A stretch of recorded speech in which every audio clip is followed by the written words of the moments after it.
White collar men are about to become the new disposable class. This is scary because all throughout history, whenever there's been technological changes, it's only affected the poor usually, or even the middle class. But AI is about to dramatically affect the upper class white collar worker.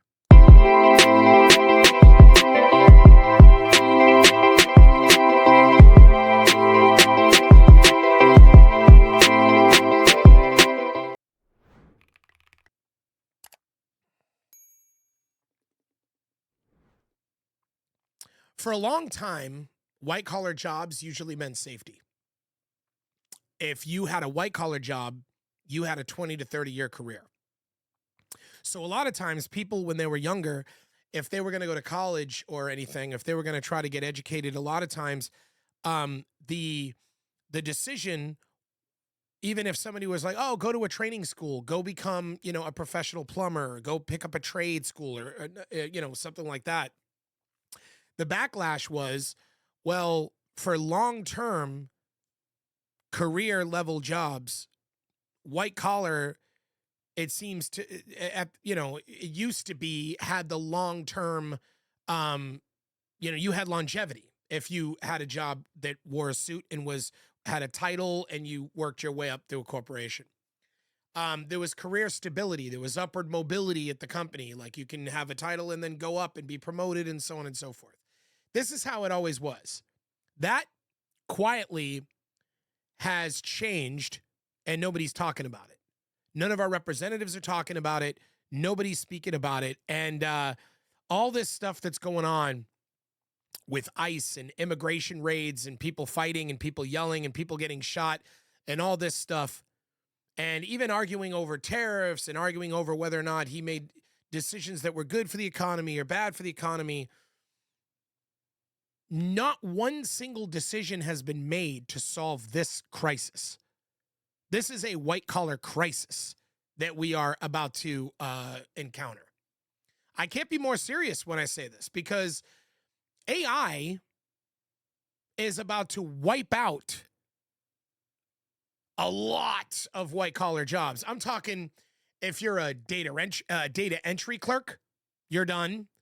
Bookkeepers, accounts payable clerks, accounts receivable clerks, payroll specialists, tax preparers, junior accountants, financial analysts, credit analysts, paralegals, legal assistants, contract analysis people.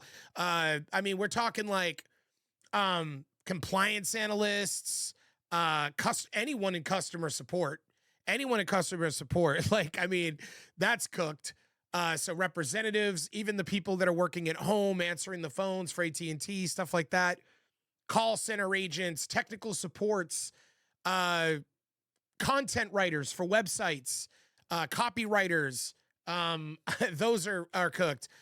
Social media coordinators, people that we would hire to handle our social media,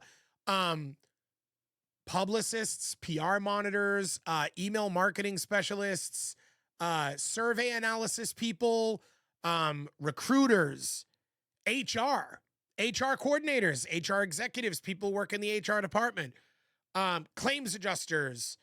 It's going to affect medical billing people who work in the medical field, medical transcriptions,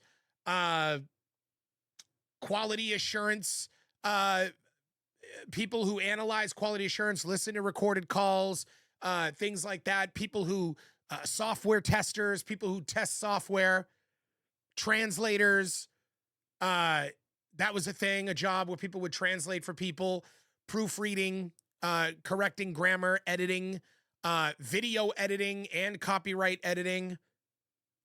That's a lot of stuff.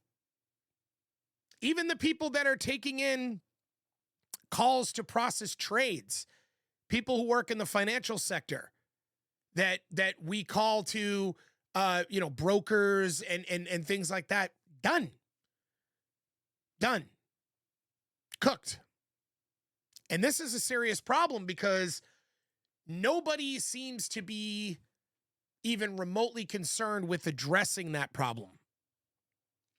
And now, I'm not saying that just because the white collar people are disposable that they're powerless, because we're not. We're not powerless.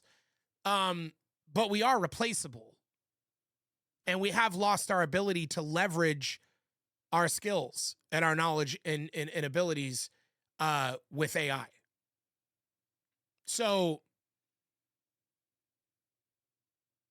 when the system when the system is designed, or when a group of people within the system become easy to cut, easy to ignore, swap out, not have any value, they then become the new person that's treated differently.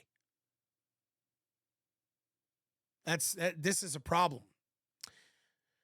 You know, white collar work, it used to mean protections, and office jobs came with status and prestige, and you could drive a Mercedes, and degrees were like armor if you had like a degree, not like someone who graduated with an associate's or even a bachelor's, but people who had like master's degrees, people who had PhDs.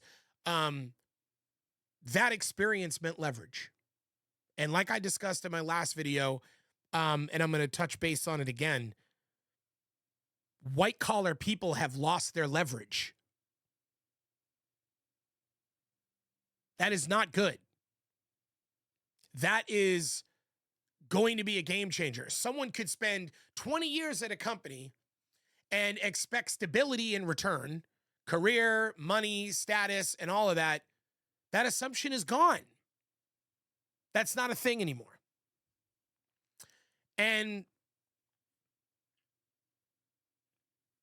the skills have become replaced with AI. So, software already was reducing the amount of people that you had in the office. That was already happening. But now, to add to automation, to add to outsourcing, to add to software replacement, remote work is cooked. AI is going to destroy remote work. And if your job can be done on a laptop, it can usually be done cheaper by either somewhere else or by AI.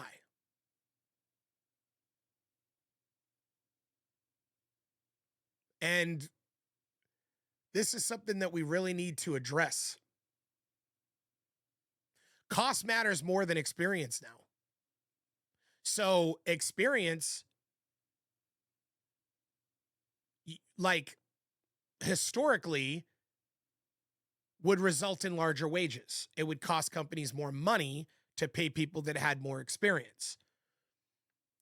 Younger workers would get paid less because they had less experience. This has always been sort of how it went. Contractors, they basically had fewer protections, and a company replaces a senior employee with two cheaper ones, not because the senior employee was horrible at their job or failed at their work, but because the spreadsheet said so.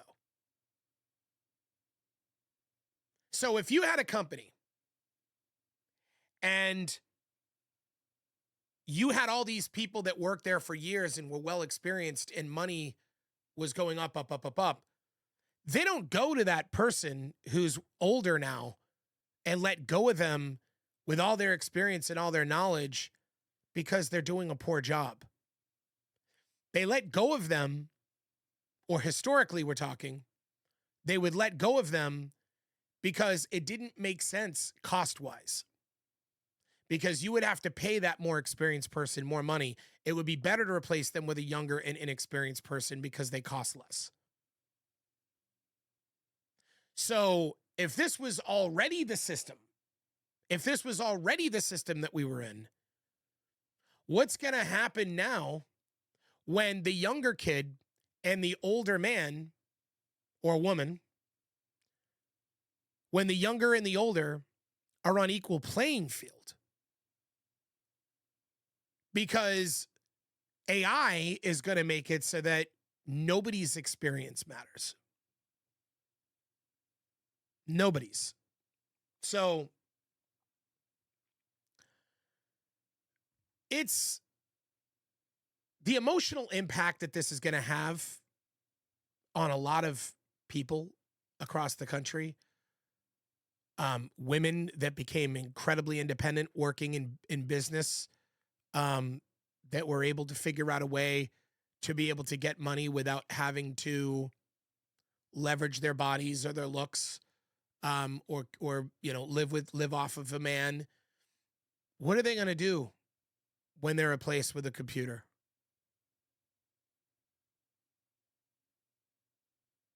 What happens to men too? I mean, what happens when there's a loss of identity, when there's a loss of status, predictability, safety net, that reassurance that another check is coming around the corner and that you're going to be okay? The confusion about what's going to come down the pipeline. When your job was part of your identity, when it was who you were, when that was the way you defined yourself, and it's not there anymore, it's more than just the loss of income. There is a serious emotional impact with this loss. And I feel like the leaders of tomorrow, at this point, the leaders of today, they need to be focused on this problem, because this is a crisis that we're about to endure, a big, impactful one. And there doesn't seem to be anybody talking about how we're going to soften this or mitigate it or, solve it.